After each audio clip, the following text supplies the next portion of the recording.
Hey, everybody. Good afternoon. Thanks for tuning into the Stand Up Now Are You Listening podcast, guys. We got a special show for you guys today. We have a live interview with an amazing guest. He's got a powerful story, guys. Not only has he stood up against many battles, he's got a faith aspect that's supremely powerful that you guys have to hear. There's going to be some great value in this for you. It's an inspiration with everything that's going on, guys. So we got Kelly Walker with us today. Kelly, how you doing, brother? Thanks for joining us on the show. Really appreciate you coming on. And I know you got a powerful story, ready to dive into this. I know you've been kind of making the rounds and doing some interviews and sharing your story. I know you were just on another show just yesterday that you sent me. How's your experience been in sharing that story and getting it out there? Yeah, it's been amazing. I mean, I've been on the Eric Metaxas show. I was on the Freedom Square show. I believe it's called In the Square. I've been on with joehoff.com. Just a number and more coming online, more adding up. So it is a very, very important story. It goes back nearly 4 years, and it's culminating in a drive to go to Congress and testify before a committee, possibly the committee on the Judiciary Committee subcommittee on the weaponization of the federal government, and Yeah, it I know. involves. I listened to Yeah, your yeah. interview that you just had that you shared with Eric. And in that story, and you have a powerful story, and we want to get this out because you're somebody that has been faced with something over the last 4 years. This battle's been going on with you, right? 4 years now. Yeah, about 4 years, and it even started before the lockdowns because at the time, well, just before the lockdown started, I was working as editor in chief for a national medical publication for a company based out of Seattle that did medical and dental education.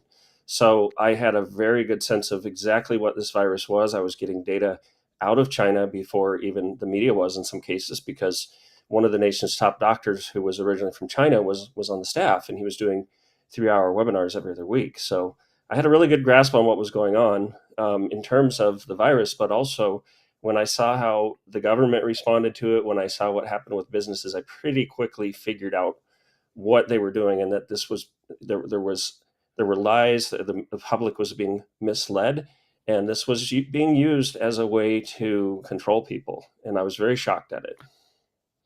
Wow. So you had the kind of the tools and the resources and the training before even COVID came out to prepare you for that. I think there's power in that. I think that that's what God does, right? Is he prepares us in times that we don't even know what's going on for the tools that we need to fight the battle, So in that interview you shared with Eric, there was something extremely powerful that you said. You said that you were in your coffee shop and this was right after you had got arrested, right? And Yeah. you went on your knees, and I'll let you share it, but I want you to go to that part of the story. What happened after you got Sure. arrested? So we moved from Bend, Oregon to Tucson, Arizona in 2017. One of the reasons was because we had discovered what the left is all about in Oregon. And I was going through a custody battle when I met my wife, and that the state was used against us. And the first lawyer I got said, "I got to tell you, the law says that both parents have equal rights, but I'm going to tell you, you're facing an uphill battle." And I did find it to be very anti-father. So we went through all of that and moved to Tucson, and we thought, hey, we want to have a quiet life, just settle down. And eventually, we opened a little coffee shop. We took our life savings and put it into the coffee shop. And so far, so good. It was growing, and then suddenly we find out, hey, yeah, there's this, about the lockdowns. We're having to lock down. The government's making us close our dining room. We have to go to well, we didn't even have a drive-through, so it had to be curbside delivery only, Mm. which for a new business was very, very difficult. In fact, a couple of our baristas set up a chair near the wall, and they called it the crying corner. So it was tough.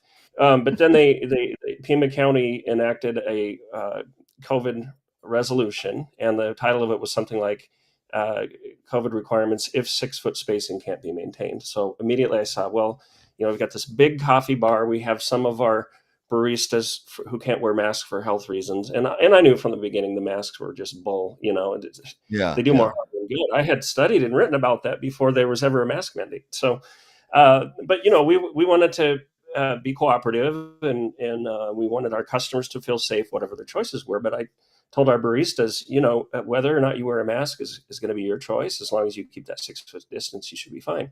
Well, we had our county inspection. The lady came out. We passed it.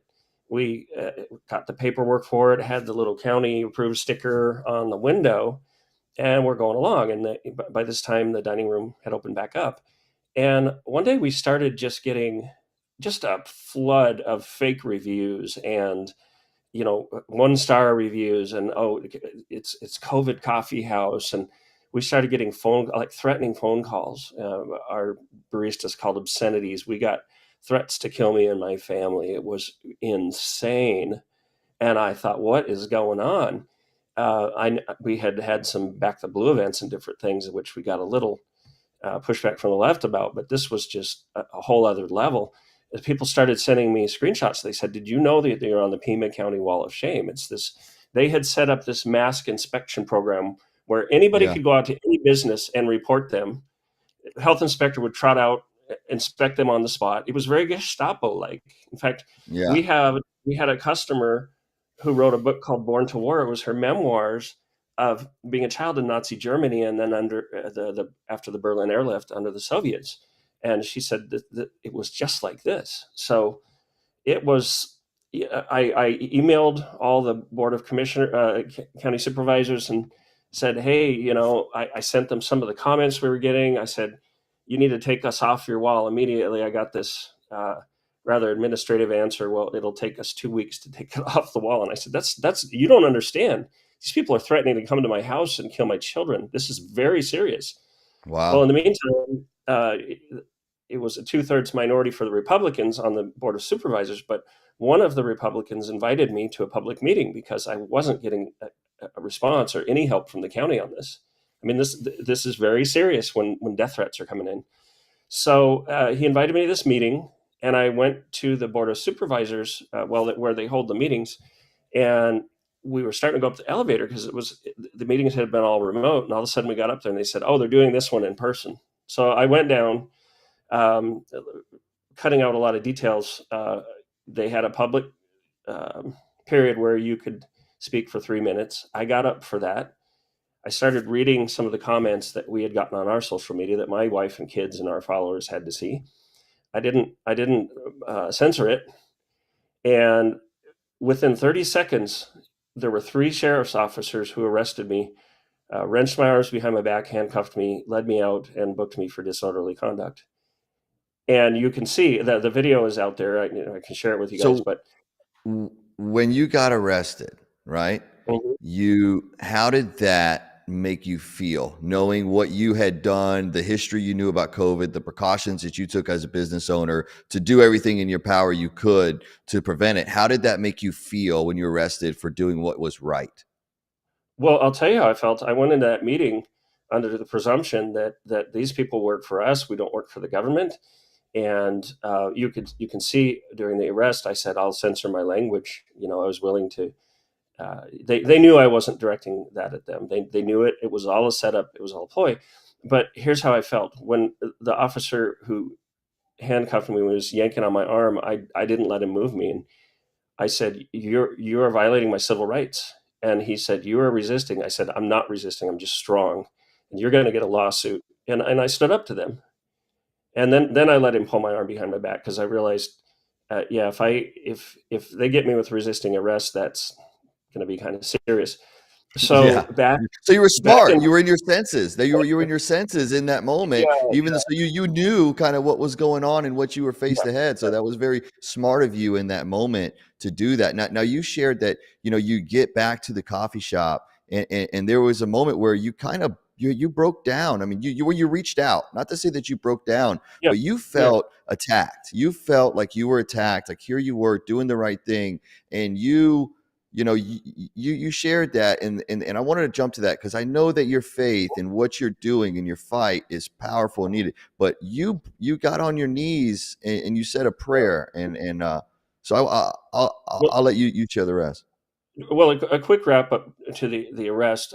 While we were in the booking room, that the sheriff's officer said, "Oh man, I'm in trouble with my wife, and why did you do that?" And because he fancied himself a patriot. And and I said, "What do you mean? Why did I do that? Don't you know what they've done to us, or something of that nature?" And I said, "Why did you arrest me?" He said, "Well, I don't want to lose my job." I said, "My job, your job is to protect people like me from people like that." So Mm.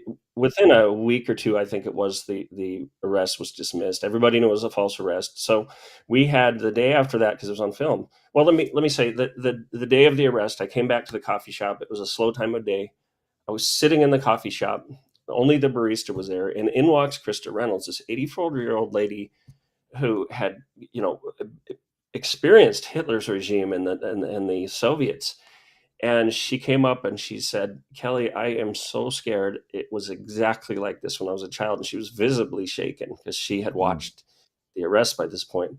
And I stood up, this tiny little old woman, I put my arms around her and I said, "Krista, you are never going to go through that again as long as there's men like me in the world." And I meant it. And I'm still keeping that promise. She passed away maybe 18 months, 2 years after that first arrest. But she actually came to our coffee shop once. Well, actually, twice. She gave a presentation. She has a piece of the Berlin Wall. She showed us the passports that you would need that were very similar to the vaccine passports. That's all on our Rumble, going back a ways. But yeah, so starting the day after that arrest, for quite some time, we had lines out the door. We had people driving in from other states to support us. And I sat there. Inside the entrance was a round table, and I sat at that round table day after day, all day long, greeting every single person that came in. It was thousands.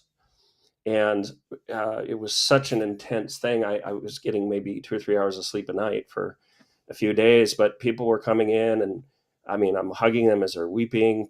Groups of people are praying over me. People, law enforcement, military people are saying, "Man, we've been writing letters and everything, but finally somebody stood up." I have this multicolored flag for all the law enforcement and fire agencies, and the Tucson Fire Department came and presented it to me, and it was crazy. But what started to happen was I was running on adrenaline, but I got very, very exhausted and tired. And pretty early on, I went in the restroom there and I fell on my knees and I just said, "God, these people need help," because I was I was feeling all of their emotions, and it's hard to describe. It must have been God's love because I couldn't do this myself, and it's hard to explain. But every single one of those people, I don't care if they were overweight, ill, whatever, they all just seemed so beautiful to me. It was as if I was seeing uh, who they really are, seeing them through God's eyes. So I just said, "Look, I could run from this, I could hide, but I tell you right now, I will give my business, I will give my life if necessary for my country and to help these people." And I meant that very seriously. And I think most people saw that, and that in action. And our little coffee shop became a patriotic hub, kind of like the Green Dragon Tavern for Southern Arizona. I was one of the first people in the nation to stand up. My arrest was September of 2020, September 15th. And like I said, most people saw that and understood it. Some people, of course, the left hated it. I became a huge target. Some people, unfortunately, I think are false patriots, and they get jealous because you're getting attention. But I would try to say to those people, you don't want this kind of attention. You don't want to be in front of the cameras.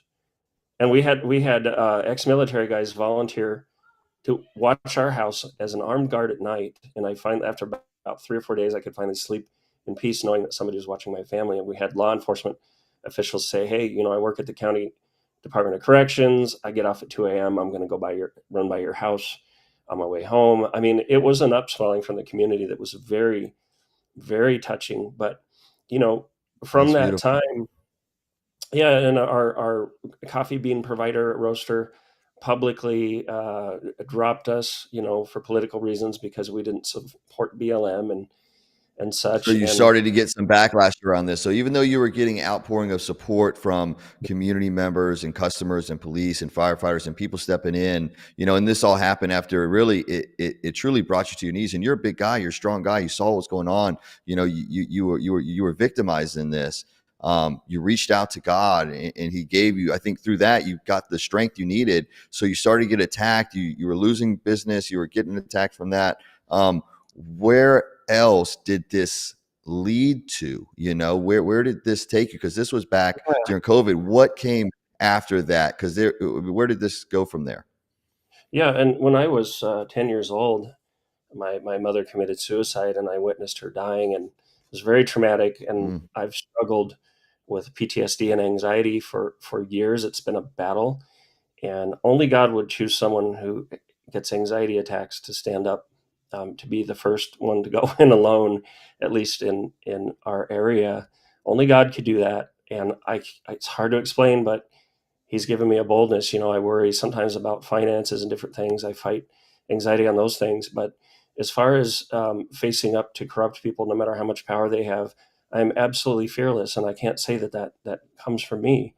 So it was soon after that, we were doing all of this, you might say, political talk on our coffee shop social media. And I wanted to scale it back and be mainly about coffee again. So that's one of the reasons I started Freedom Talk. I started a brand new social media platform, website, whole 9 yards. But I also recognized, um, I knew what was going on. I knew this was a Marxist revolution. First and foremost, I had learned some about the globalists, and I thought, to win back our country, we're going to have to give people the truth. And there are several quotes from our founding fathers: "Only a virtuous people can be free."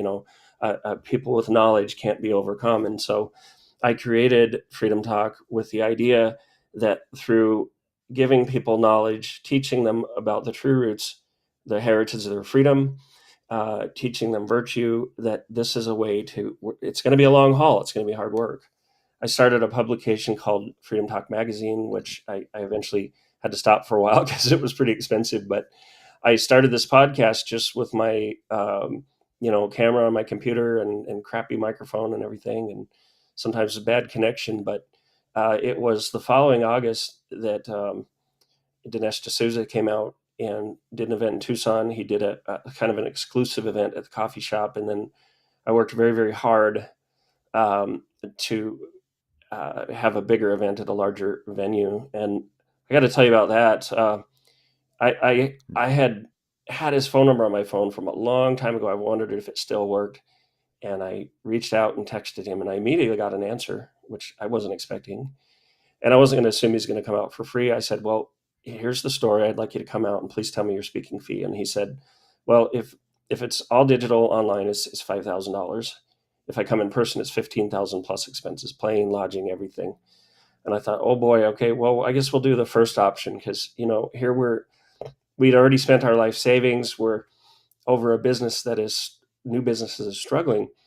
But it might have been a couple days later, I thought, we've got to do the other one. So I took the chance. I started selling tickets. I lined up sponsors, and I'll tell you, we were able to not only pay for his costs, we made about twice what his total charge was, and I put the rest into the coffee shop, which in some ways I wish I hadn't done because of where the coffee shop ended up. But still, someone had told us prior to even opening the coffee shop, they said, this is someone who I guess she says she has the gift of prophecy, or she has intuitions or whatever. She said, "I want to tell you guys, opening this coffee shop, it's not going to be about the coffee shop." And I got this real mm. sense that, this was a time when a lot of so-called churches were going online. They were knuckling under. Our coffee shop became, and I don't want to criticize, but it became a de facto church in the sense of what the church is supposed to be doing: helping people, giving them aid, raising money, standing up, advocating for people. I'm not in any way saying I'm a pastor or anything of that nature, but like you said, I was on the Eric Metaxas show, and when I first I read think Letter that to the I don't mean to, but I don't mean to cut you off. I want to interject right there because you said Yeah, some things there that I think are extremely powerful that I just want to spotlight. So here you are, you're a normal guy, right? You're a normal everyday citizen running a coffee shop. You stood hmm, up for what was right. You were wrongfully arrested and persecuted. You yep, fell to your knees, reached out to God, and through all of this, He continued to provide for you and give you the strength. Somebody that you said with a fears of PTSD of getting out and speaking has given you the platform and the courage and the strength to go and do all of this. I think is a beautiful story. I think it's powerful, and I think it's amazing how it can show anybody that's listening that one guy one guy, when he has the courage and he reaches out to God, what he can do and God can do through him and use him as a vessel. And I love that you continue to give God the glory in that, and know that it's something greater and your cause. And like you said, you don't have to be a pastor. You can be a coffee shop owner and Yeah, be a minister. And that's what you've been, and that's what you're doing. You're heading a huge ministry. So, yeah, yeah. Absolutely. And you know, I was arrested again about a year later, and I'm going to get to that, and that's super relevant. But no, it's true. I just gave of myself. I would. We ended up hosting, anti-mandate vaccine mandate meetings by the health workers, and then military, police, fire, everything. So many meetings there. I would go to protests, and by this time I had become somewhat of a public figure, and so it was encouraging for people when I showed up, which was different for me because I don't like I used to have an advertising agency, and my tagline was putting your business in the limelight. I would much rather put other people in the spotlight. But I had to make this decision knowing that some people would think I thought it was all about me or whatever. I had to make this decision. If people look at me as a symbol of hope and courage, then I'm going to step into that. I'm now 54 years old, but I have been, was at that age of being an elder and someone who could be a role model. So I decided, I'm just going to go ahead and step into that. One of the hardest things was so-called conservatives who would, like I said, like one time somebody that we had really helped a lot and served and tried to promote her, got bitter, and suddenly you could just feel it when something's wrong. And she said, mhm. "Well, you're not the only one with a project or something like that." And I thought, that's not what it's about. We're supposed to be working together, right? Like when one member suffers, we suffer. We all suffer when one member rejoices. But that's a small negative. But so this went on, and by the way, shortly after that arrest, I got canceled out of my job. COVID canceled basically. So I, on top of everything, I was unemployed, and it was hard. And one of the reasons why I created that Freedom Talk magazine was because, man, we had to pay our household bills, and I went out and sold advertising in that little publication, and made just enough to eke by. And meanwhile, we're being brutally, savagely attacked in the media by the government. By this time, we had gotten a lawyer. The county. I remember on one day, this was all very traumatic for all of us. But one day, this lady came to serve us papers, and she served a shutdown order by the county because we were supposedly a public nuisance, even though we never failed an inspection, believe it or not. And then she delivered two orders of protection filed by two women who were very liberal Democrats, also involved in the political system there. So they just wanted to punch us as hard as they could. Worst advice I ever got was that lawyer saying, "Let them shut you down. This will be good for your case." And he actually, after a while, we were closed for 3 days, and he worked on that. But after a while, he put forward a settlement offer to the county for $2 million because it was wrongful arrest. They actually broke 14 state, federal, and constitutional laws, and there were 18 people named in the suit.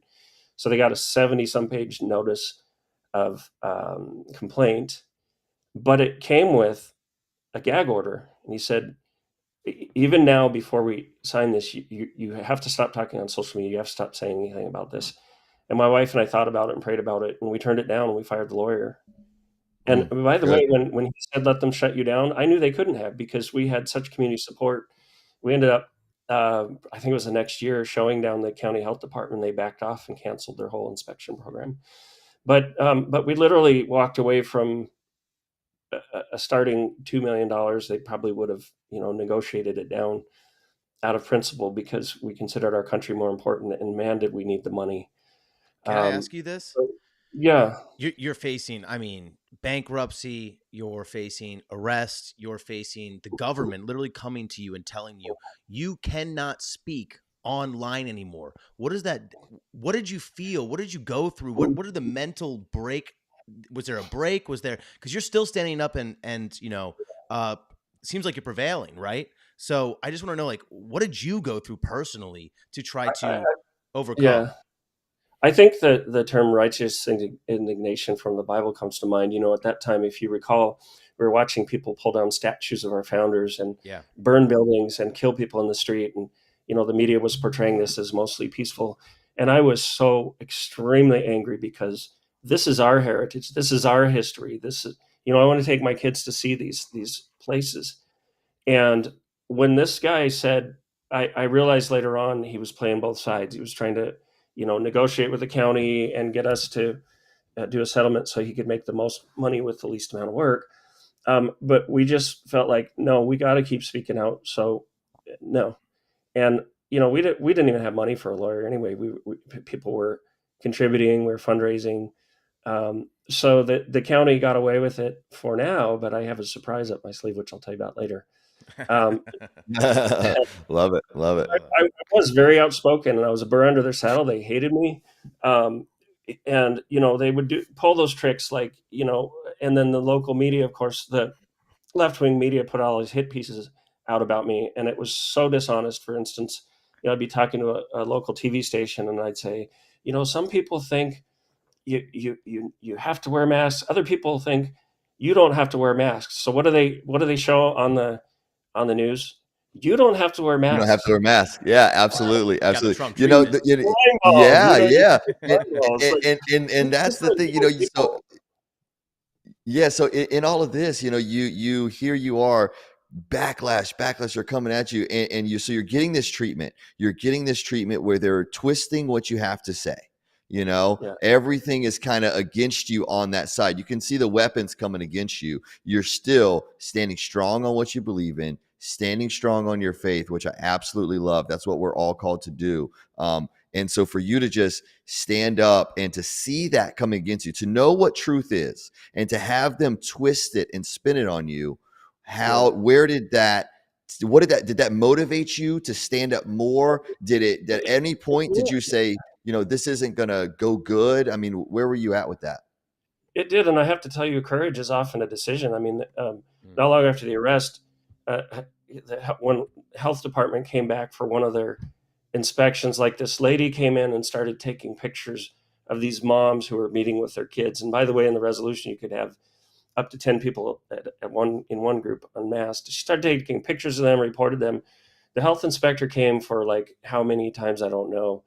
And I came, somebody called me and said, the health inspector's here. I drove over and I said, get out. What? I said, get out. You Nice. are not welcome here. And, I have never done anything like this. I actually felt these hot and cold feelings like, oh my gosh, what have I done? But Were you wearing a no, mask while this was happening? I never wore a mask. Never. The only That's time what I'm I wore a talking mask, about. yeah. Yeah. From the moment they brought up masks and I had done these studies, I said, I'm not wearing that stupid thing, because if they said wear a pink tutu, you'd see people going around wearing pink tutus. And I said, I'm not going to play this game. Good point. The only time I wore one was going into that board of supervisors meeting, and I pushed the limit. I'll tell you, because I like believe you. the sheriff's department was there. You got to wear a mask, sir. I said, no, I don't. It's not law. Yes, you do. I said, what happens if I go in without a mask? We'll arrest you. I said, oh, okay. And I'm pushing my limit. So finally he gives me a mask. I'm wearing it like here, right? Mhm. And I sit down, and when they're not looking, I take the mask off and I snap one of the little earpieces, little snaps there. I'm holding it. And sure enough, after a while, Ramon Valadez, who's this evil emperor of the board, stops me and he says, "Sir, you need to put your mask on." And I just stared at him, and I held it up slowly. I said, "It's broken." And You there was no, rebel. they had 20-foot spacing between the chairs. It was Yeah, yeah, utterly yeah, yeah. like, this is a control thing. Right. And so if you watch the video of the arrest again, I have the mask like here, and I'll tell you what, worse than being handcuffed was being coerced into wearing that mask, because I had made a commitment to myself. I'm never going to wear that filthy thing. But in the end, I decided, well, I have to speak out for a bunch of people, so I have to do this. But it was, I'd never been handcuffed before, but I have to say, maybe this is hard to understand, but having to put that dirty thing on my face was worse, because it felt like, now you're coercing me. You're stepping on my natural rights, my God-given rights. So Mm. anyway, but then the second arrest, which happened about a year later, I can give you guys a timeline on it, that if you'd like. And it actually leads up to Oh, something very important that's going to end up in a congressional hearing, if you want to hear that story. But maybe Yeah, you have go some for it. no, Go questions. for it. I absolutely. did No, want no, to no. ask Go you a ahead. question though too. Yeah. I want to ask: were you a believer before all of this went down? Yeah. I grew up a pastor's kid. I went and got a bachelor's degree in theology and English. When I went to get my master's degree, I had a crisis of faith where I think the simplistic view I had been taught of Genesis and the creation came into conflict with uh, science, and I started a very intensive study for years and was able to reconcile science and religion. In fact, we've just launched a Fathering in a World Gone Mad series, which I know we want to talk about. It's an 8-part series that includes Victor Marx, Eric Metaxas, Sheriff Mark Lamb, Clay Clark, a couple of the guys from Turning Point, and Teddy Roosevelt. It was no big deal. We brought him back from the dead. It's Joe Wigan, so, You know, and I do. I'm curious about that. So that walk that what's happened there? We're gonna let you finish your story for sure. But so Okay. that being from a pastor's son and going to Bible college, and then here you are going for a science degree. What were those things that you found to help reconcile, like you used that word, to stand on your faith and know what you believe in? How did you manage that? And what were those things? Because Sure. there's a Well, lot of people that's a huge battle for a lot of people. So I think by you sharing is going to help some people in this, and that's what we're trying to do. yeah, yeah, absolutely. Well, I will set you up with access to the whole series, and you can watch. I On each session of the series, I interview these people, and so it's a conversation. That's the only one where it's just one person, me, and the topic I covered was reconciling science and religion. And in that presentation, I hold up a big stack of books and I say, "This is about a quarter of the books I read." I actually ended up writing with Gerald Schroeder, who's an MIT trained scientist and physicist, who's also a rabbi living in Israel, MIT trained scientist. I talked and wrote with Roy Abraham Varghese, who interviewed Dr. Anthony Flew, who was the world's foremost atheist for 50 years, even debated with C.S. Lewis, to write a book called It Says There Is No God, and the no is crossed out and it says A.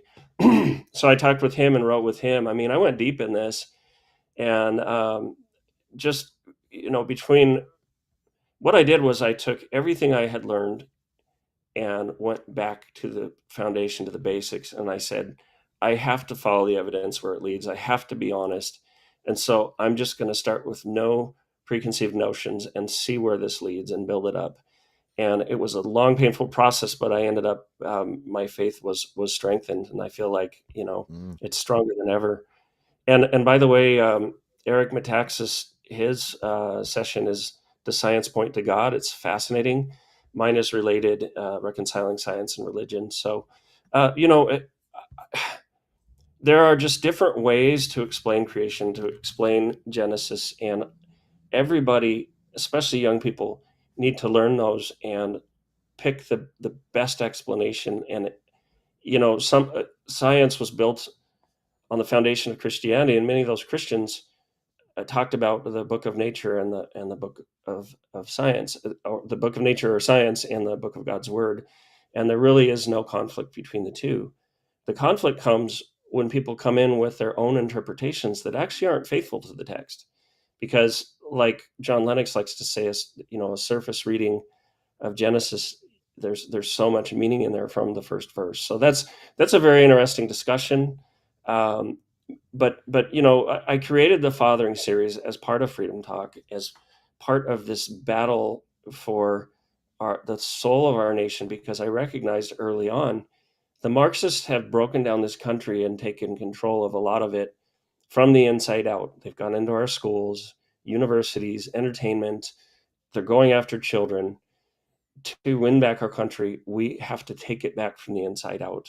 Elections are very important. Boycotts can make a difference. But if we're not building the family, if we're not turning the hearts of the fathers to the children and the children of the fathers, we are going to go into judgment, and we're not going to be able to get back our nation. And prophecy is conditional. It's a relationship based. We've seen this many times Mhm. in the Bible with Nineveh and so on. A prophecy is going to happen, but the timing of it can be dependent on our response to God. And if this nation humbles itself before God and repents, at least largely, then I do struggle with believing this very well could be the end times, the end of the age of man. But it's not set in stone, because God gives us free will, free moral agency. So I think whether or not we're close to the end and the power of God's people is broken, we still have to fight as if we still fight to win. That's our duty. And Eric Absolutely. McCutcheon's book, Letter to the American Church, talks about that. It talks about how the churches in Germany, there were 18,000 churches, 3,000 of them went right along with the Nazis, 3,000 opposed them, but the vast majority just went along to get along. And I see that same pattern today. I So let really me ask you do. this: you told us why you created Dad Army. What is Dad Army? Oh, I didn't create Dad Army. Seek Smith created Dad Army. I actually joined Dad Army. I'm working with them and helping them. Dad Army is ancillary to Mom Army. You've all heard of Moms for Liberty, Moms for America. Great organization. Seek Smith started Mom Army, but also recognized that men have a very distinctive place in this fight, and so she's brought this together for men on her own time and budget. So Oh I'm wow. very, very happy to. She calls me her Dad Army Special Forces. Well, you're definitely a perfect person for that. Yeah, Seek's amazing in what she's doing with the Yeah, Mom Army, yeah. and you are a pivotal of Dad Army, of being a leader of that. So I think in your story, where you went to Bible college, you had this theology break, you broke everything down, you cleaned your mind, and God Mhm. strengthened and showed Himself in that to you. So it shows for Yeah. me as I'm listening to your story that God's been working on your path and in your life for a very, Yeah. very, very long time. And that's what I believe the Spirit of God does, is He prepares us. And Yeah. I share the same Yeah. thoughts as you, that we are in this spiritual battle, this huge spiritual battle Yeah. for the core and heart of this nation. But I also agree that could this be near the end times, or are we called to repent? And will we lead to God and His glory be shared? And this nation built the foundation that our founding fathers built this on, be restored. And you're definitely showing that strength in everything that you're doing. You were arrested not once, but twice, and you were getting to that. And in that second arrest, that's kind of what led to this big push that we're Congress. And there's some things going on with that right now in your story, correct? Yeah. So I'm going to run through this timeline, but I want to pull the big surprise right out of the box to start with. Let's Do go it. for the big Do it. Let's go it. Bring it out. here. Okay. I found out in my research. I just wrote an article for George Magazine. It's called something like "How the Targeting of Parents Will Affect the 2024 Elections."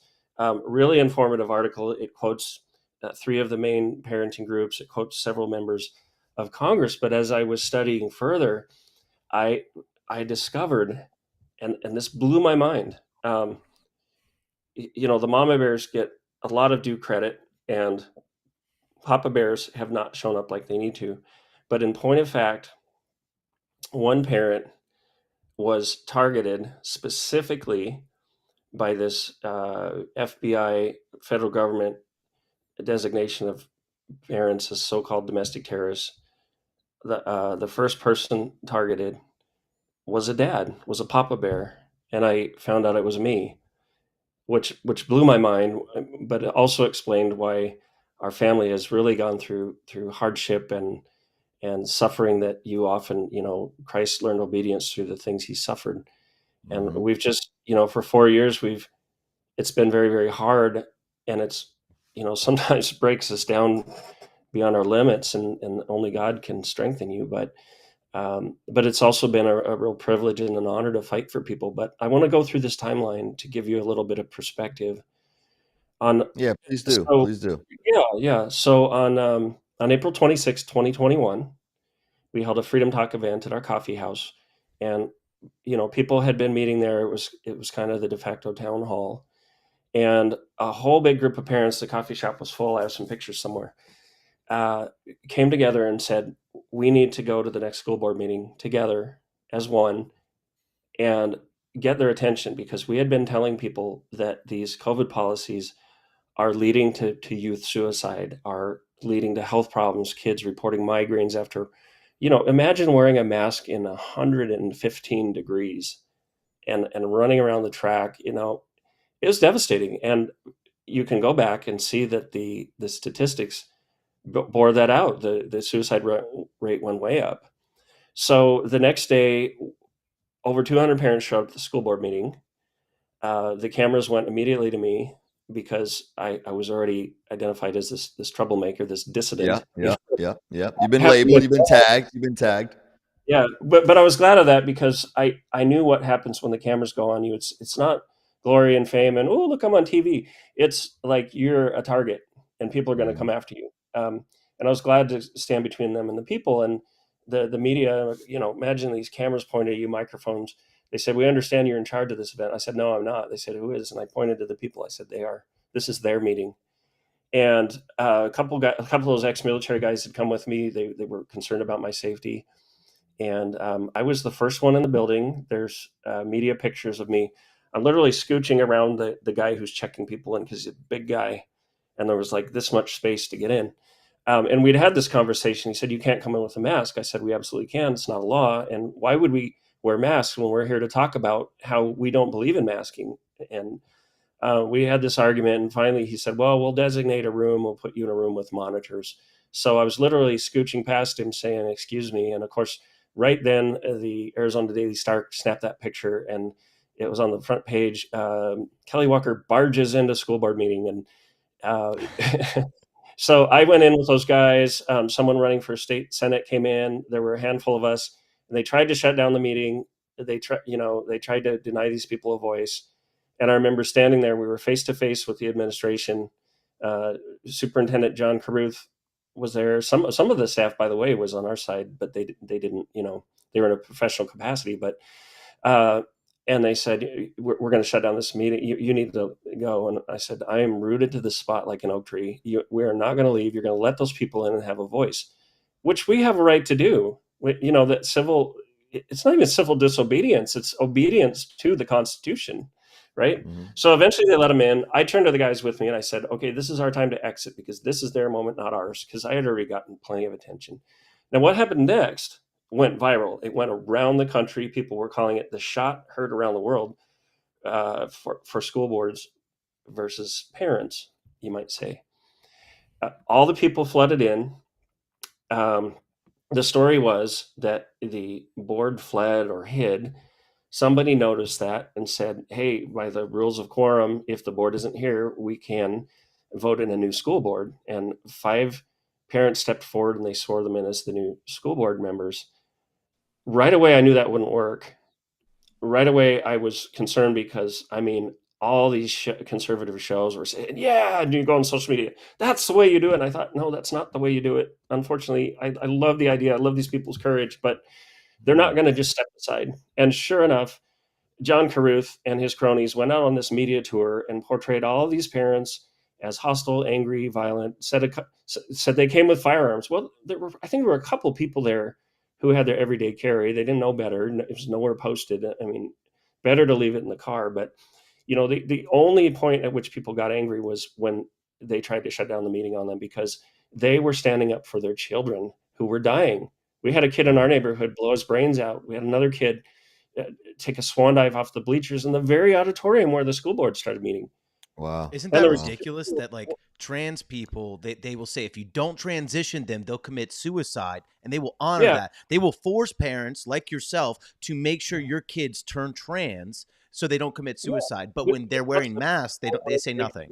very well taken. Yeah, but it's one sided. But I found out I did some research.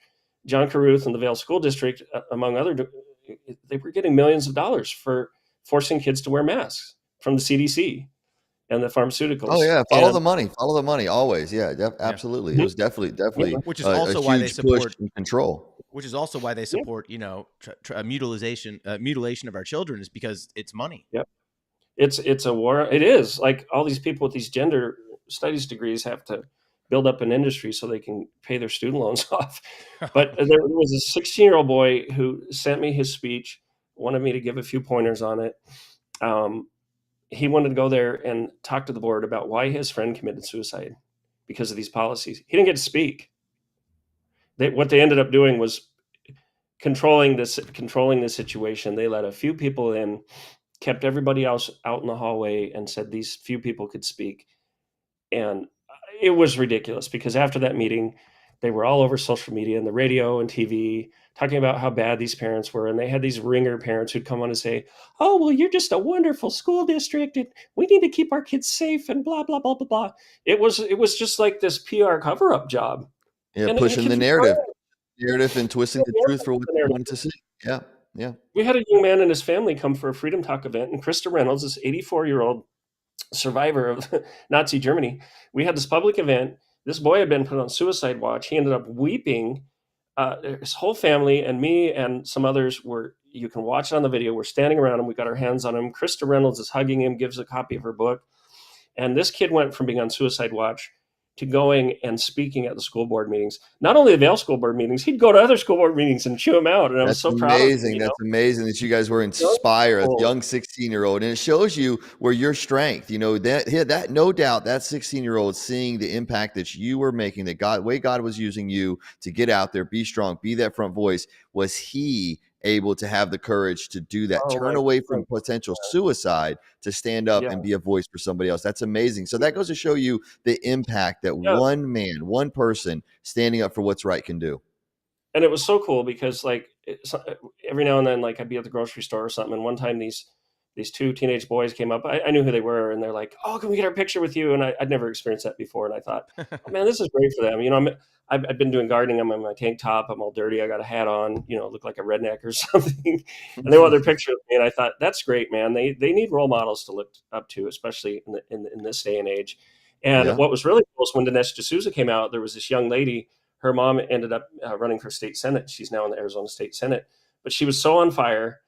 I said, "I'm going to give you a free pass to the Dinesh D'Souza event, the Primo one that's in the coffee shop, and you're going to sit at the table with him." And I had Krista Reynolds sit at the table with Dinesh D'Souza. She and her husband, very, very old and a veteran. And I hand selected people to be at that table, and they were so honored by. I mean, imagine getting to sit there and Yeah, have beautiful. That's good. Yeah. coffee with your hero Dinesh D'Souza. It was a beautiful, Yeah. beautiful. So, Yeah. so in between there, and okay, so I'm going to say September 2nd, 2021 was my second arrest. In between that April 27th, 2021 school board meeting, there was a lot of conflict, unrest with these parents who would go to school board meetings. The school board would treat them like crap, like second class citizens, never make any changes, even when kids like this one who came to our coffee shop were getting up. You got kids on the mic and they don't care. Well, one day I went to the coffee shop and there were all these people gathered around this same round table. And this mom is there just weeping. And I sat down next to her. Everybody kind of guided me over there. I put my arm around her. I said, "What's wrong?" She said, "My 7-year-old boy's at the school. They've quarantined him. They're forcing him to wear a mask and he's refusing. And he says he's not going to leave until they put him back in school." 7-year-old boy making a stand. So I put it out on our social media. People came to the shop, started making signs, turned into a full-blown protest there with signs. The administration didn't talk to these people. They stood around like this. They got the biggest men they could, and they stood around like this, treating these people like they're criminals. So this comes in importantly in the context of my arrest. So a lot of things happened. They knew very well uh, what was going on, trying to manage the PR. On September 2nd, 2021, I had gotten a babysitter. I was on the way to the coffee shop to pick up my wife for one of those rare dates. We have 5 kids. And I get this frantic call from a father. He says, "I'm at Mesquite Elementary, same school." He said, they quarantined my son. We're in the office. They forced him to wear a mask. He said, we don't wear masks." They said, "You're going to wear it." He said he put it on, wore it for a little while, and then threw it in the nurse's trash. Good for him, you know. Well, guess what they did? They made him fish that soiled mask out of the trash and put it back on his face. Now that's child abuse and humiliation. First of all, I think forced masking of children is child abuse, and I've never backed Absolutely, off of it. 100%. 100%. So the dad said, "I'm going to call the police. I want you here to keep me calm and to witness this." And I thought, oh man, should I do this? I want to go on a date, but I'm like, Mm. I should do this, you know. So I sent out a text saying, you know, it's happening at Mesquite Elementary again. Please come here and support this dad. One other father showed up, and I'll give you the actual. You can fortunately we had the whole thing on video. You can go on realfreedomtalk.com and watch it. There's a short 7-minute version that hits the high points, and then there's one that's actually an hour and 45 minutes showing the whole incident plus commentary. So you can get the highlight reel or the full game, right? But Yeah. so we show up to the school. The boy's waiting out front. He leads us into the office. The dad introduces us. We come in and pretty shortly sit down. We vehemently disagree with the principal. I say, you know how these parents feel. You know that this is leading to youth suicide. You guys have got to stop doing this. And I said, you're breaking the law. And if you continue to break the law, we can and will make a citizen's arrest. So the point I was making is it's legal. And if you're abusing a child, it's a felony. And, you know, I wasn't going to make a citizen's arrest, but I was making the point, look, you got to stop this or these parents are desperate. So I gave them a lecture, right? And we have that whole thing on video. I called, so he ended up calling the police. He said, I want you to come out here and arrest these people. They forced my child to pick a dirty mask out of the trash. This is child abuse. I want you to come out here and arrest them. And you could hear it because he put it on speakerphone. The police officer said, well, you're probably right, but it's too controversial. We're not going to come out. And I thought, what the heck? Might not have used those exact words, but they're not going to come out and keep the peace. Like, this is their job. What the, you know, you're not going to come Yeah, investigate a claim of. they didn't want to touch anything. They didn't want to be involved with that. Well, And the principal had no remorse. The principal was pushing no, back on this. There was nothing no. there. And the way she behaved after this was absolutely to be condemned. And we found out later too that, by the way, that I was doing an Instagram live of this, the FBI was watching it. They had already been targeting me.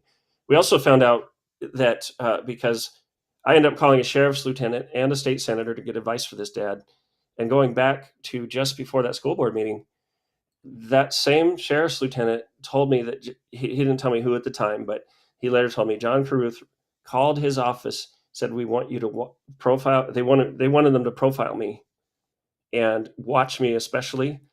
And his response was, this isn't the Soviet Union. And what he did instead was he called his officers and said, you're going to see Kelly Walker. He's a big guy. He's going to hold his ground, but he's not dangerous. And those sheriff's deputies were so good. They didn't act as security guards for the school. They just said, look, we're here to keep the peace. You know, this is a peaceful assembly. And they did perfectly. Tucson police, not so much. They acted like security guards for the administration. It's amazing that you had the support of the local police kind of on your back, and they saw what you were doing, that you were kind of being this pillar of strength for all these people. We did with the sheriff's department, but it was a mixed bag with Tucson police. Some of them were you know, just following orders.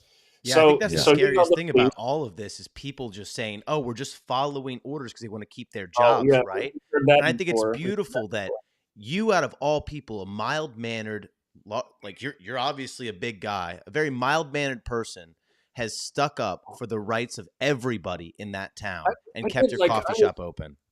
My first job out of my bachelor's degree, I was a bilingual teacher of fourth graders, you know, and prior to that, I volunteered overseas. I was an overseas teacher. I'm a very loving, gentle person. Unless you go after my family or my country, then you're gonna see a different side. But you're a gentle giant. It's beautiful. Yeah, well, for sure. It's and so I called State Senator Kelly Townsend, put her on speakerphone. She said, yeah, I think it is best that you leave, but before you leave, make sure you get documentation as to why they're quarantining your son. So I was the one that turned to this dad and said, okay, the sheriff's lieutenant and state senator said, you probably leave and take this up outside, but first get that documentation. And you can see on the video, that's exactly what happened. Once he got his documentation, he left, we all left, okay? school administration immediately went to the media. That principal went out. She put AOC's January 6th act to shame. I mean, weeping on all the stations. And, oh, these big men, they were horrible. We were so scared. You can watch the whole incident. She's not scared. She's contemptuous. And the lady's almost as big as me. And they lied. They said in the police report that we attempted to zip tie, arrest, and kidnap them. Those things didn't happen. And you can see it on the tape. In fact, later, well, I'll get to that later. But so we left. I go on my date with my wife. I get a call from Tucson police. They say, we want to talk to you. I said, okay, but I'm on a date with my wife right now. So you have to wait till I'm back in that part of Tucson. 3 days later, they show up at my house. They hunted down each and every one of the fathers. They came to our coffee shop looking for me. I wasn't there at the time. 3 days later, on a Sunday night, I'm watching a movie with my family, get a knock on the door, 5 police officers at my door to deliver a ticket for misdemeanor 3 trespassing, which is literally, in terms of severity, between a parking ticket and loitering. I mean, it's nothing, right? 5 police officers. And I said, what's your probable cause? He didn't know. He wasn't there. He just, I just was sent here. And I said, well, if you don't have probable cause, you can pound sand, like we didn't do anything wrong. Why are you arresting me? Well, one of the guys had zip ties. I said, yeah, he did, because we didn't know what was going on. And if a child was being actively abused and we'd have to restrain someone, we very quickly figured out it wasn't. He never engaged them. He just, he probably should have just put them back, but he was just holding them by his side. Never came up in the conversation. It's like bringing pepper spray in case you need it, but not using it. And again, you would have the right to make a citizen's arrest. You'd have to defend your actions in court. But that was a red herring. But ultimately, and I have a recording of this whole thing with these officers too. Ultimately, he said, look, I'm in charge. You're going to sign this or I'm going to take you to jail. No probable cause, no justification. It's just might makes right. We have guns and you're going to sign this. So we got a lawyer, same lawyer. He said, we're going to do this in 3 separate trials. And in the meantime, I'm all over the media worldwide, as far as UK Daily Mail, CNN, NBC. They're all putting this story out, and they selectively pick the clips, and they front this narrative. And here's their narrative: 3 large men stormed a school simply because they were upset that the school was following the quarantine policy, which they weren't, because there was no mandates at that point. But 3 men, they rushed the school. They attempted to zip tie and kidnap the principal. Police were called and they fled. Now, if that had been the case, we would have been charged with felonies, not misdemeanor 3 trespassing. Like, Yeah, what a bunch of lies. absolutely. And Yeah. it's still out Well, there. so they continue to mislead the truth. That's what they like to do, because they want to sell. They want people to click on the show. They want to click on the ads. And they want to mislead, and they want to confuse and get as many people up against you as possible. Yeah, That's what they're doing in all of this. They show the footage of a police officer walking up to the school. I think it was like hours later, a police officer came out to check on it after we had gone. Hey, great. Thanks a lot. Thanks a pantload, as you might say, for showing up after we're gone and not keeping the peace. So, our life was hell. So you've been going through this multiple times, 2 arrests. Here you were, in your case, you're just being a voice. You're doing this. You were only at that school because some dad called you because he felt like, he needed that pillar, that backing from you, So you're giving these people strength. Here you are getting arrested. You've been attacked. Where do you think in all of this, where did you go from here? Is this what motivated you to do this father's course? Is this what motivated you to lift up other fathers? Timeline. Let me just quickly get through the timeline because it gets really interesting. So I got arrested. They started stacking on more misdemeanors, one of which was interrupting a learning environment. It's against state statutes. Well, here's the kicker. The next day after this incident, John Carruth sent out an email to all the staff members. Someone sent it to me because not everyone was on their side. And it said at the end, the situation was resolved peacefully and the learning environment was not disrupted. And you can see that on the tape. There's no lockdown. Nobody's panicking. They're going about their daily business. That was brought up in court and the judge just waved it away. She's waved it away. I mean, that was an admission that the whole charge of disrupting an educational environment was absolutely false. And prior to these criminal trials, Judge Antonio Riojas, I got to give him props because he had a hearing with the father because this father had had orders of protection put on him. He said, and I have this on video. It's audio, but I have it on a video with some imagery. He said, this is almost verbatim. I watched the video. What struck me was that you guys sat the whole time. You didn't get up. You didn't approach anybody.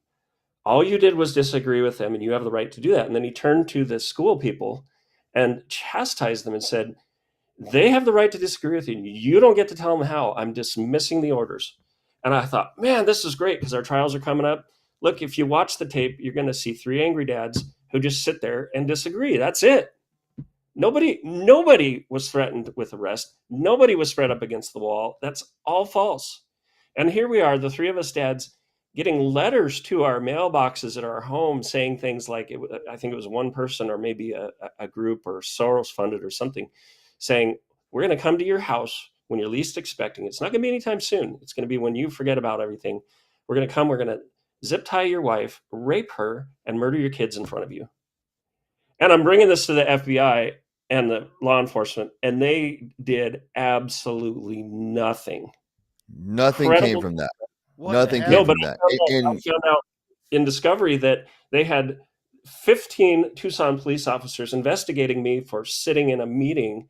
The FBI was investigating. Now, here's where it gets really, really interesting. Okay. And so the one dad who actually held the zip ties was given a plea deal and a $250 fine. Big whoop.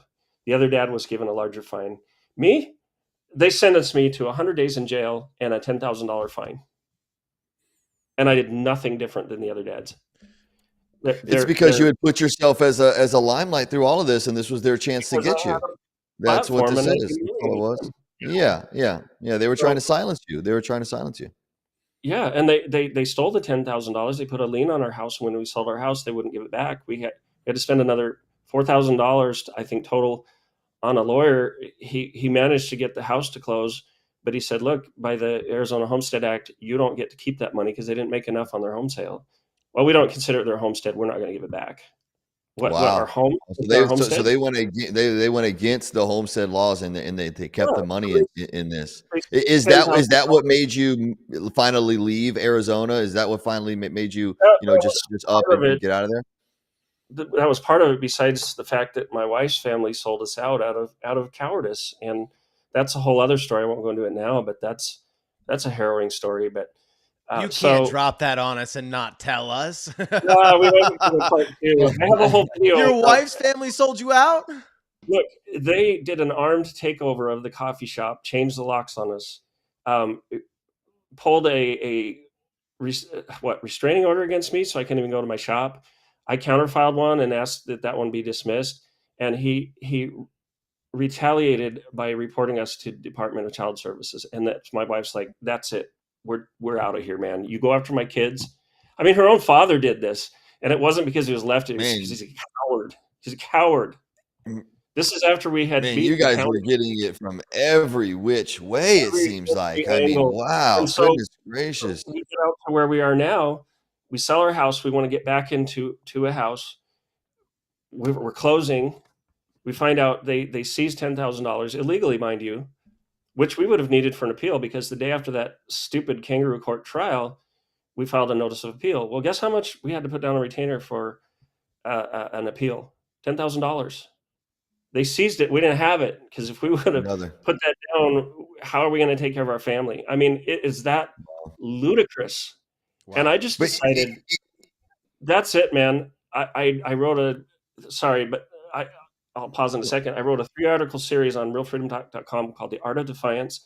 I studied, what did the founders say? What are the legal precedents? What did the founders say when your judiciary is that corrupt, when your magistrates are that corrupt? And it's very, very clear. They said not only you have a right to defy them, you have a duty. And that goes all the way back to Cicero in ancient Rome. He said exactly that. And I just thought, you know what?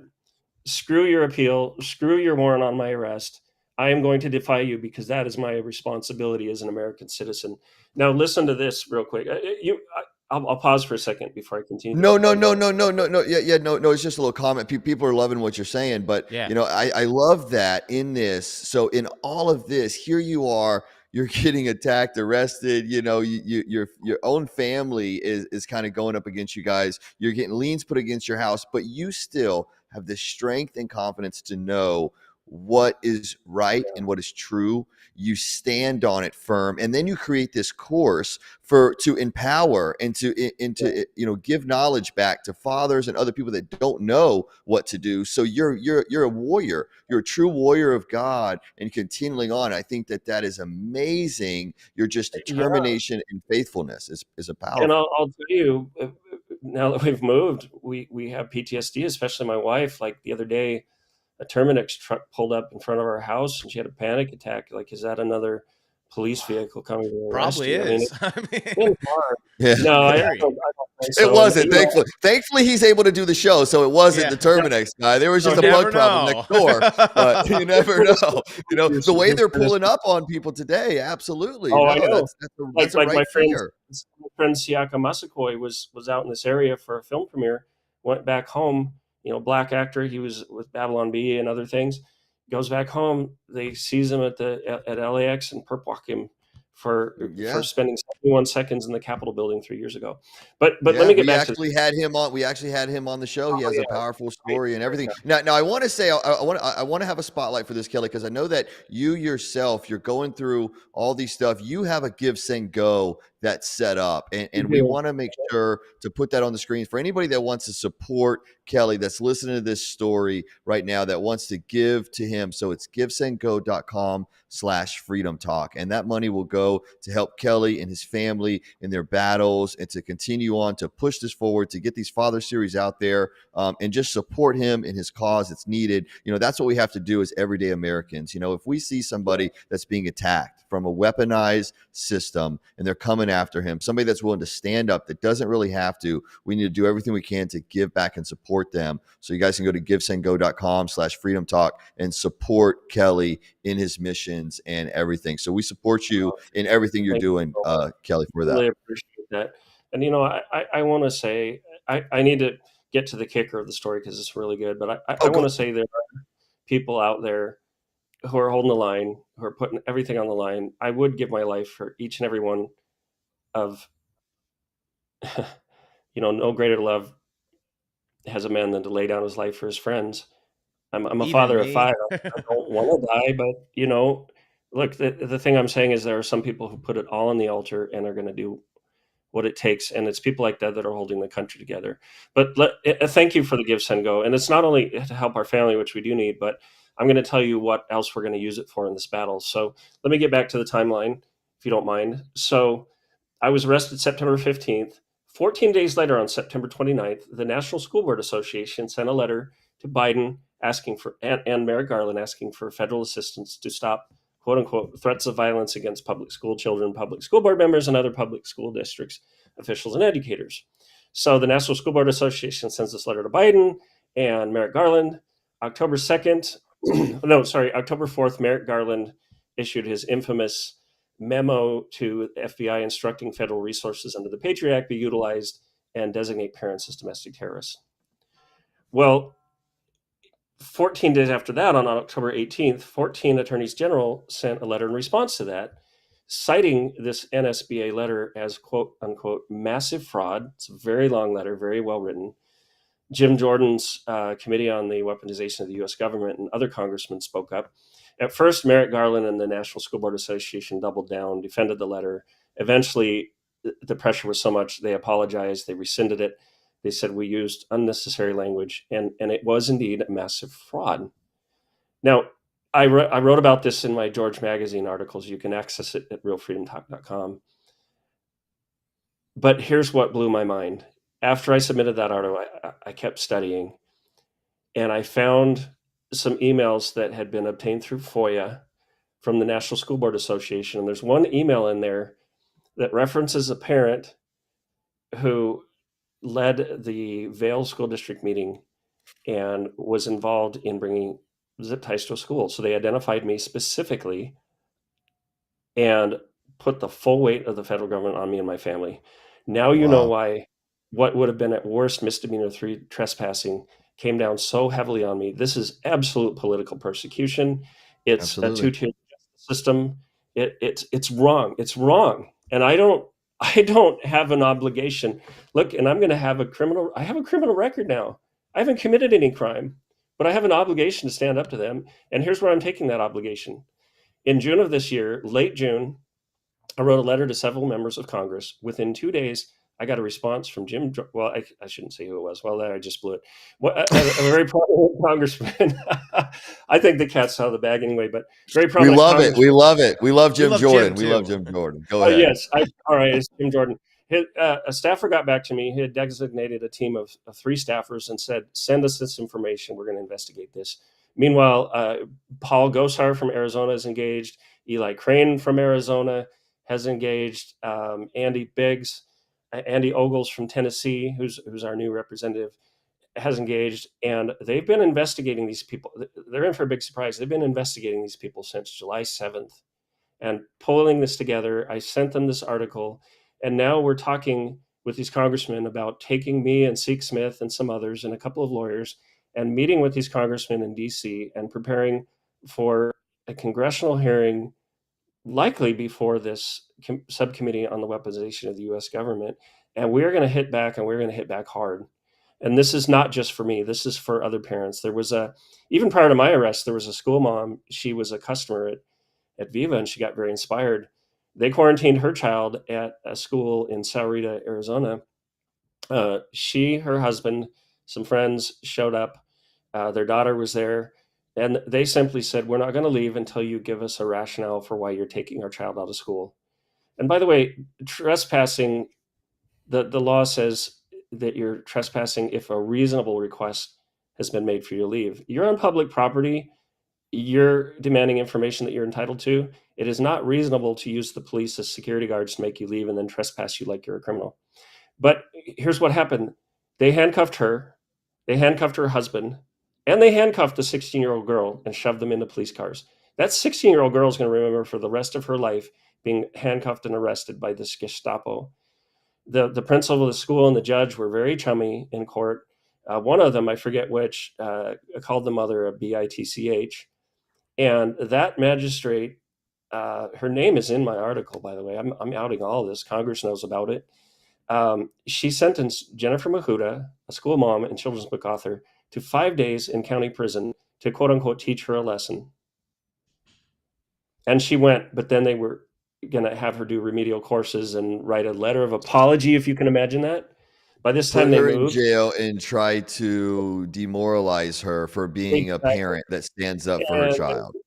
it was traumatic. And I went there. I did a little on the spot freedom talk. I went there at the prison and interviewed her and tried to get her message out with a handful of people. And they have warrants out for their arrest because she didn't return for the continuing education or whatever kind of bullcrap that was. And I'm fighting for her. And I've sent several stories to Congress. We've all heard about the parents in Virginia. All of that was downstream of this focus on one parent in the beginning. And I'm glad to say it was a Papa Bear because I think that's symbolic. And I think that's what men are supposed to be doing. God bless the women. But I've talked to all these moms organizations, and we've all agreed, Papa Bears, you got to get engaged. And look, you can arrest me, you can put me in jail, you can do what you want. I am going to stand between you and our children and families. So you better get used to it. And Papa Amen. Bears, Amen. don't be violent. Do not get drawn into violence, but stand up because now there are trans strippers performing for your kids. The kids are being mutilated. At what point do you decide it's time to get your butt off the couch and get involved? What does it take? Okay, I Gosh, could I sort of remember the good understand. I old love days it. when I strippers love it, didn't have Kelly. I'm with you, penises. brother. I'm with you 100%. You know, like you said, you see these mom groups, they popped it up, but the men, they need to stand up. They got to stand firm, and they need the boldness in this. And I love that you said not violently. It doesn't take violence. Here you are. You're a big guy. You have a huge statue. We met you at AmeriFest. You know, you're a big guy. You didn't have to use violence in any of this, And and it's I got to never be. did. it's I've got to never be been. rewarding for you to have wrote that letter to, you've been through all these things, for you to write that letter and get that response from Congress in a short amount of time, and for them to be looking into this, and that justice will always prevail because you stuck to the truth and the system, and you're I, going to I allow it to encourage, go through. yeah, I encourage everybody to go to realfreedomtalk.com and look up the 7-minute video. It's got kind of a sepia cover on it with like a wanted poster with my face on it. It's 7 minutes. David Summerall from Stop Hate interviewed me for it. And it just lays it out. So you don't have to watch the whole hour and 45 minutes. But I want you to see what the Magistrate Commission said about this magistrate that they put me with. And she shouldn't even be in that position. I'm not going to go into that entirely. But one thing she said in court is, I'm ordering you to scrub all of this off your social media and to not talk about this from here forward. I've only gotten louder. You Mm, cannot you cannot compel my speech or take away my First Amendment. And I'm Hmm. coming after you with every check and balance that the federal government has. Now, I want to say this.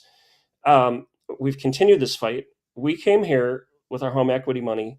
And because of this fight, from producing the Fathering series, from having some contract work go kaput all at once, I like to think, you think of it as disaster, but I think God needed to clear my schedule for this work. But all of our home equity money's gone. I told my wife a couple months ago, honey, if we're going to continue this fight, I think our dream of getting our family back into a house, we just had our first house together, is going to be delayed. I don't know how long. She didn't even think about it. She said, this is more important. Doesn't mean it's not hard. Look, I'm not complaining. I've been to the third world. I've literally talked to people who live in a burning trash dump. Not complaining, but it's been a sacrifice. And the reason I put the funding site out back out is because I need to go to Washington D.C. at least twice.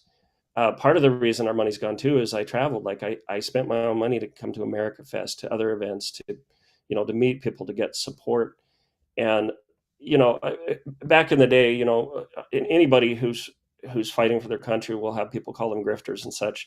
And I just want to say to that, if I'm a grifter, I'm a really stupid one, because uh, we've lost all of our life savings in this fight. Um, so yeah, I mean, I'll get there one way or another, and I'm fighting for everybody.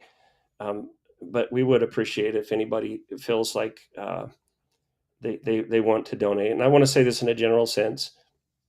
You know, find the people who are warriors in your society, these grassroots people. I look, politicians are important. I'm not discounting that, No, but they I know, aren't. because I know so many congressmen. The last year I spent 3 weeks on the Hill. They will all tell you we're not able to do everything everybody wants us to do. Like, people want the congressman to just put down the hammer. They're there to pass laws. There's only so much they can do. But I've had this conversation with some congressmen. Like, as a private citizen, there are some things I can do that you can't do. And I've always felt like, look, we're not going to take back this country until the people get activated and step into their power that we have from God, and that absolutely. are memorialized in the Constitution and Bill of Rights. I, So it's been very tough and stressful, and there have been many nights where my wife's crying from the stress. But I'll tell you, she has never ever wavered in her support, and we know we're doing the right thing. I want to say two things. One, it's not a grift to love your country. It's not a grift. Am I on mute? I had to check. It's not a grift to sit there and stand up for what you believe in, especially in this time when you're being persecuted for the things that you believe in. That is not a grift at all. I've lost plenty just doing this. Gerard has. You have. And then two, what I want to say is it's amazing that it seems like you've been chosen to do this. So I want to say thank you very much for that. I know for me, I'm a lot more hot tempered than you are. I don't know if I could have stood there and let people treat me that way. I loved your metaphor earlier, where you're like, I'm an oak tree. I'm not going to move. And I think it's powerful and it's beautiful. And thank you so much for standing up for the people of that town. And ab- thank you guys for what you're doing. Citizen journalists, people like you who are running a business in support of our country. We're all important. We're one team, and you know we throw money at politicians, and a lot of times they let us down. Sometimes it's because they're corrupt. Other times it's because they make promises, not having been in office yet and not realizing their hands are going to be tied on some of those things. And I'm not discounting that. Politics are important, but get together with people in your community, support one another. We're going to have to come together, because I'm afraid we have harder times coming. You say God chose me. It's like, be careful what you ask for, because years and years ago I was praying for courage, and God's answer was, well, I'm going to have you arrested twice, have your life threatened, have to leave and flee political persecution. How's that? And he's like the worst trainer at the gym. One more rep, one more Isn't rep, that the one more story rep. of Job, though? That's it. That's how Yeah. it works, though. That's how and they say, be careful what you pray for, No because God mercy. answers it in specific ways. There's no doubt that God has been conditioning you your entire life, Kelly. Hearing your story from the beginning to how you seeked Him out, being a pastor's son originally, challenging about the creation of time, to all the things you've gone through, stood up for, and it's all for a lot of times it's for other people, that you kind of were the voice, and now Congress has taken this up, even though the DOJ came after you in all of this, for you to stand up and sacrifice all the sacrifice that you have. It's truly inspirational. Now, here you are. One last point, because we got to wrap this up. Where would you say we need to go from here? As a nation, I know you said we need to support each other, but as a nation, as individuals, where can we go from here in the last 2 minutes? Go ahead and wrap us up with that. Well, look, I've talked to some people who are on the front lines. I've become good friends with Riley Gange. She's in our area. We've had some conversations about how, at first, yeah, it's a bit of a shot in the arm. Well, bad metaphor, but it's a bit of a motivation for people to call you a hero and all those things. But it doesn't take long before you get kind of tired of it, and you say, I want you guys to get involved. That's why I'm taking this on, because I want to activate you. And all I can say is, but also there's this feeling of like, I've suffered this abuse. I've been a shield for people, because I don't want you to have to go through this. And so we're not asking everybody to stand up and take the bullets, but what you can do, instead of feeling hopeless, instead of feeling like everything's going to come crashing down, or what can I do, support the people who are there on the front lines, provision them. The people who are forming the shield wall, you can make a difference if you bolster them and stand behind them, and then push your own boundaries a little bit. Speak up at the school board meetings. Don't be afraid of people looking at you funny because you're not gonna, well, back in the day, not wear a mask, but that you're gonna say, look, you know I believe people have free moral agency, but a man's a man and a woman's a woman. We got to stop letting these people bully us around. We've got to hold fast to our values. We're not bigots. We're not whatever phobes. We simply hold our beliefs to be sacred, and they're our beliefs. And for some reason, certain religions are tippy-toed around, and Christianity's under attack. But please, please find people who are willing to sacrifice everything to be on those front lines. Don't get complacent. Don't be apathetic. The essence of Christianity is in Matthew, I believe it's Matthew 25, where there's the judgment day and God separates the sheep from the goats.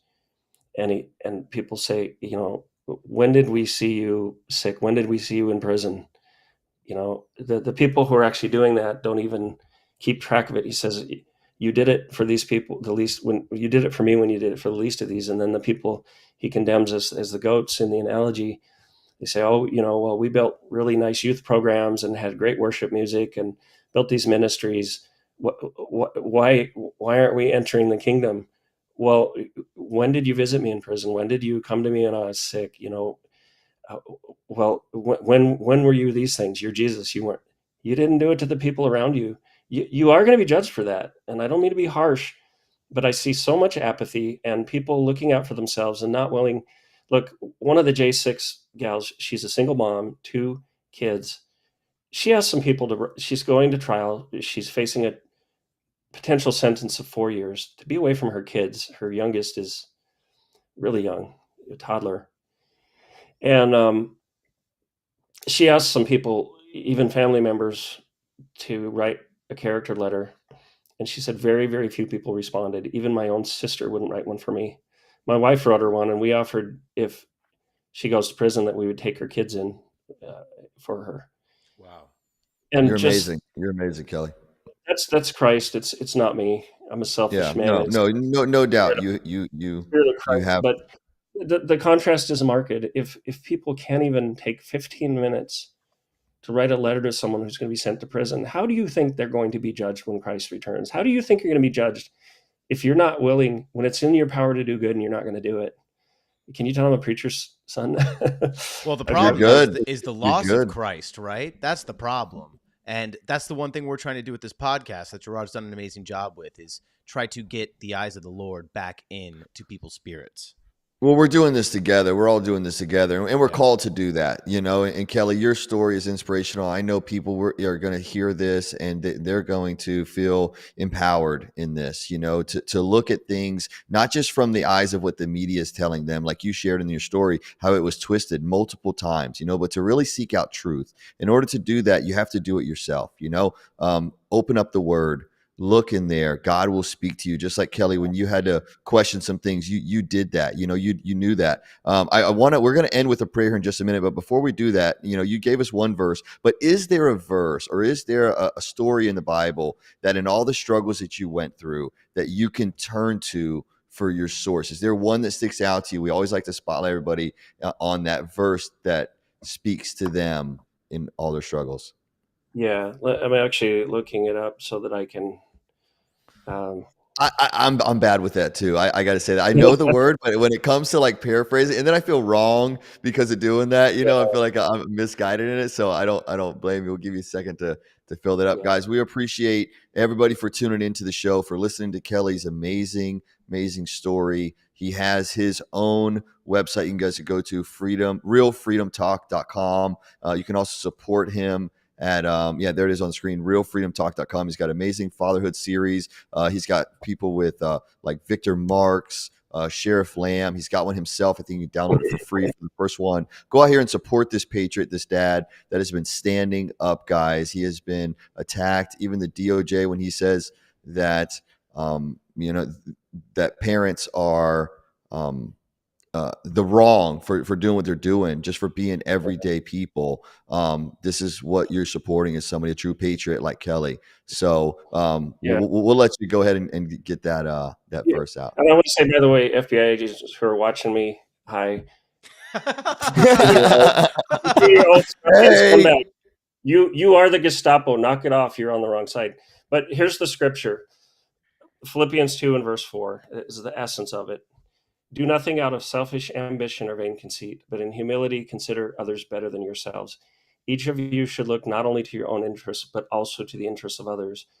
And it talks about, you know, treating others as more important than yourself. There's the Greek word doulos, which means servants. You know, Jesus washed the disciples' feet and said, "Go and do likewise." We're supposed to be servants to one another, and we amen. all look out for our own interests. But you know, the early New Testament church, they were practically communist, but without the bad aspects. They divided up everything they had and shared among themselves. That's an extreme example. That's, you know, that's being very, very Yeah, zealous and young as a church. I'll say this, you know, I would love. We moved out here hoping to have a house and a little piece of land, and I want nothing more than that. And we dream of that. It'll come. I have faith it'll come. In the meantime, you know, we're living in a rental that doesn't have a yard, but it's worth it. It is worth it because there are people out there suffering and in need. So find the people in your community and just pray for the ability to be like the person in the Good Samaritan, that you're not going to pass by and say, you know, I have more important things to do. Stop, take a moment. And I don't care how messed up somebody is. If they're lying in the ditch bleeding, go and help them and do it at your expense if you have to. So amen, that's my amen. sermon.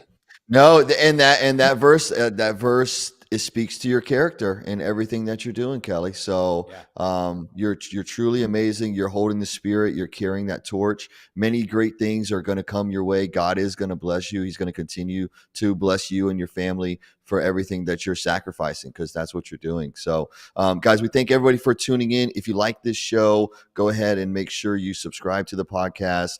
Share this for somebody else to see, guys. Leave a comment. Remember to go to Kelly's givesendgo.com/freedom talk. Support him. And we're going to end the show, guys, in a moment of prayer. We're going to pray for Kelly and just for his mission and for everybody that's been impacted. So we'll go ahead and close this out. Unless, Kelly, you want to take the prayer, I will take it. But if you would like to do it, we'll be honored to have you do it. You go ahead. I'm tired. I've been on a lot of I interviews, so got you. You're go good. for it. You're good. I, Glad I, to do it for you, brother. I've talked so much, even I'm tired of hearing me. So I'm sure. I'm sure. No, you're good. You're good. Well, I'm honored to have had you on, and I'm gracious to be able to say this prayer, and may it bring blessings over you.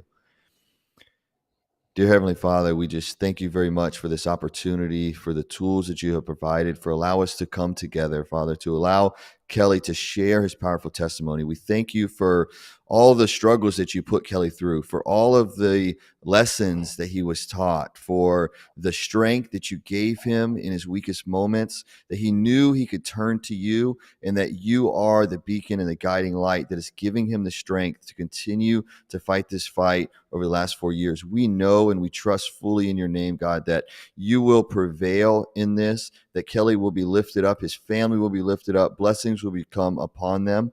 And we pray, God, that your healing and your power will be spread across this great nation where all this division is going on, the confusion from the media, that so many people in this year will reach out and seek the truth. They will seek you, and great revival will be found all across America.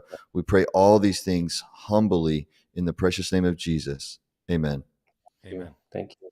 And just one little PS.